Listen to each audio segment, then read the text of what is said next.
studio. I'm Kelvin Ross, and today I'm talking to Jitendra Agarwal from IEEMA in India. Mr. Agarwal, would you like to join me? Welcome. Pleasure to meet you. Thank you for joining me today. Thank you. Please take a seat.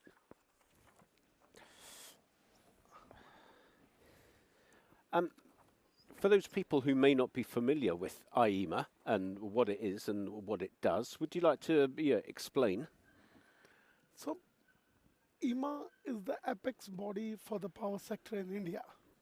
So we are the full form of IEEMA. I'll start with that. That IEEMA means Indian Electrical and Electronics Manufacturers Association. But we are the gateway to the power sector in India. 95% of the power sector equipments are manufactured by our members. We have more than 1,000 members across the country, and this ranges from MSMEs to the multinationals like Schneider, Siemens, all the large companies of India, KEC, Kalpataru, all the large companies, mid-sized companies, or the MSMEs. So we are all members. So we have product divisions where different products are being taken care, and we do the policy advocacy with the government of India, with the state utilities. We are the voice of power sector in India. All kind of initiatives taken by the state utilities or the government of India, transmission companies or the generation companies, they always consult us. So we are the voice of the industry in power sector. And all these important initiatives like price variation clause or anything required by the power sector, we are the voice of the country. So this is what IEEMA is all about. And so as the voice of the power sector in India, when you look at organisations that are the voice of the power sector in Europe, what are you seeing? What effect is the European energy transition and its players having in India or on the Indian market? So EU's energy transition plans are likely to impact Indian energy market very positively. And why I say that? India, with its vast renewable resources, has a strategic role to play in clean energy transition, learning from European experience. So whenever you learn from an experienced person, you always do a better job. So we have a lot to learn from Europe. So let me cite some examples. Europe has been at the forefront of global initiatives such as climate change mitigation, global net zero emissions. India undoubtedly finds itself as a reliable partner of EU members in clean energy transition.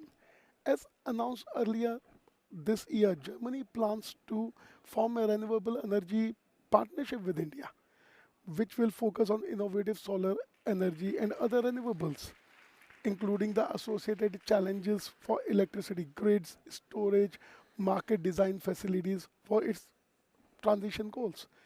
EU and India are likely to witness even closer ties in energy partnership as Europe is planning to accelerate its clean energy targets to cut its reliance on Russian imports. We all have gone through a difficult phase in the last 6 months, and European Union have very well realized that they need a long-term partner, long-term relationship with the countries like India for the development of hydrogen and other green technologies. EU-India cooperation could look forward to a greener energy mix in the area of green hydrogen, energy efficiency, renewable energy, offshore wind, grid integration, smart grids, storage, power market design, and sustainable financing, among others.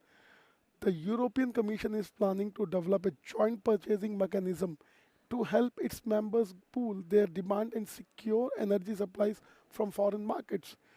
This presents an excellent opportunity for Indian companies and Indian players to develop an export market for hydrogen and initiate harmonization of safety and environmental standards that usually happens along with the market integration.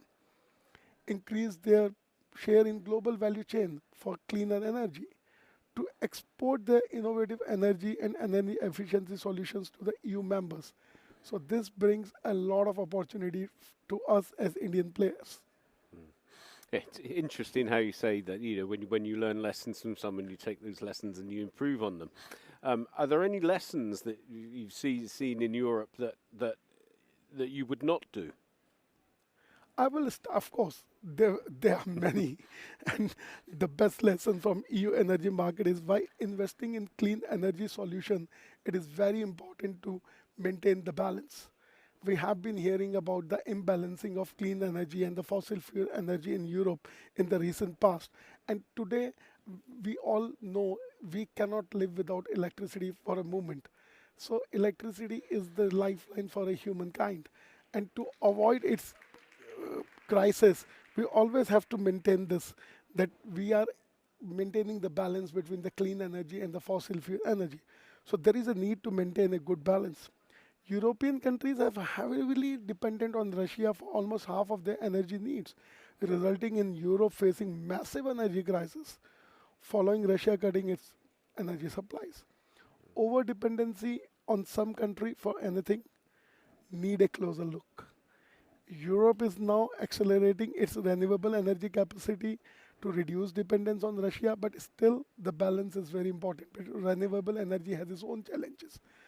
So now this is what I feel to learn. As I said earlier, when you learn from the experiences of the other people, you always are in a Mm, position to do a better mm, job if you closely work with them. mm. And in all those instances you've just outlined, Europe is looking to learn lessons from elsewhere. What lessons can Europe learn from India? What lessons can Europe can learn from India is, I would say, one thing which Europe should start thinking about. As I always say, I keep saying to my overseas friends, when you look at India, look at it as a continent. Don't look India as a country.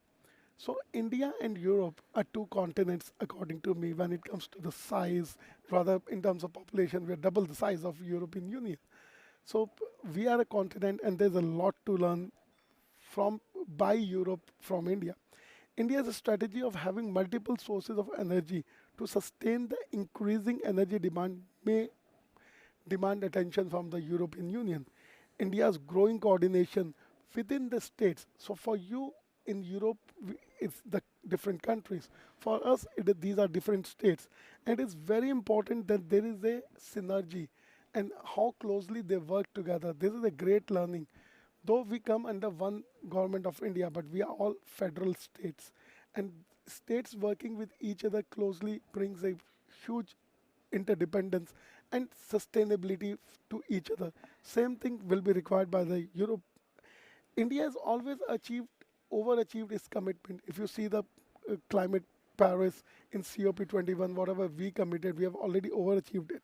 This is something to learn from. That what can be done, though we are a developing economy, we have our own set of challenges. But yes, we have done something to overachieve these targets. Closely working with the Indian continent, I feel a lot learning can be done by the European Union. Hmm.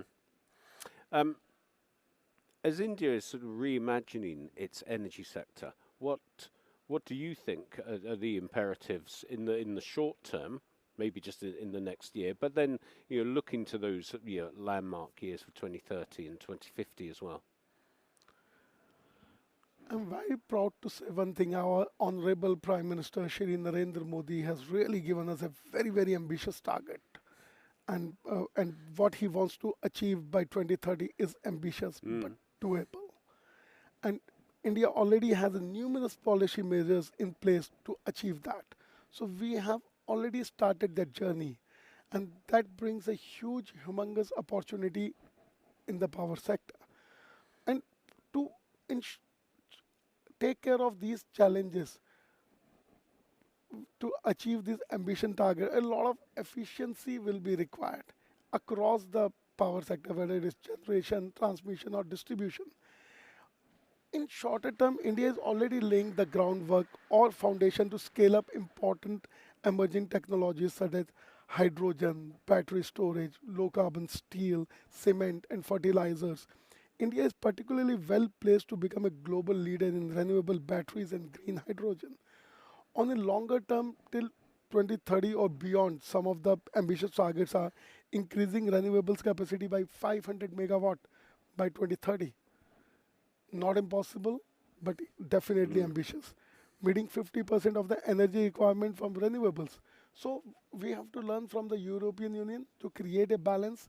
But again, the path we have taken, we are already on the job and we think we should be able to achieve it.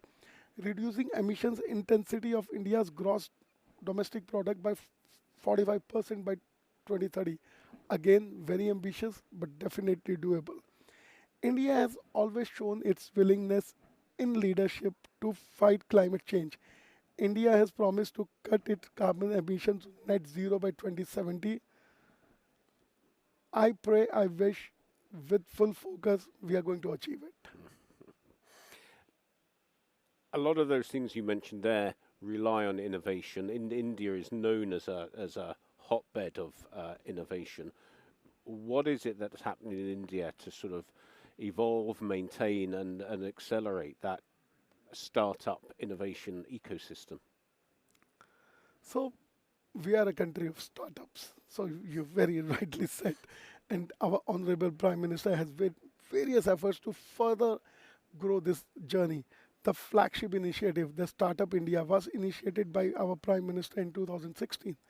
The purpose was to build a strong ecosystem that is conducive for the growth of startup businesses, to drive sustainable economic growth and generate large scale employment opportunities. Measures include a fund of INR 100 billion, financial support for incubators, establishment of tinkering labs, tax benefits, and a simplified recognition process for the setting up of business, among others. The federal as well as the some state governments increasingly recognize startups as important engines for economic growth, as startups are expected to create jobs that will grow high unemployment problem of India. Indian states are going overboard to support them infrastructure wise and financially. If you are a startup in India, trust me, this is the best time to be part of this journey. In an increasingly uncertain and fast moving business environment, large companies face pressure to innovate more rapidly. Their challenge is twofold: to innovate incrementally to grow their existing business while understanding ongoing changes in their industry and making provisions for more radical changes. The latter is proving to be difficult. So many large companies are realizing this and they cannot simply rely on internally generated knowledge. So these startup companies have become a huge source for these large companies also for the innovation. So this combination of large companies also working very closely, the government of India's support for their startups, the, we have truly become the innovation hub for the world. And I personally feel a lot of these technologies of future are going to come from these startups of India.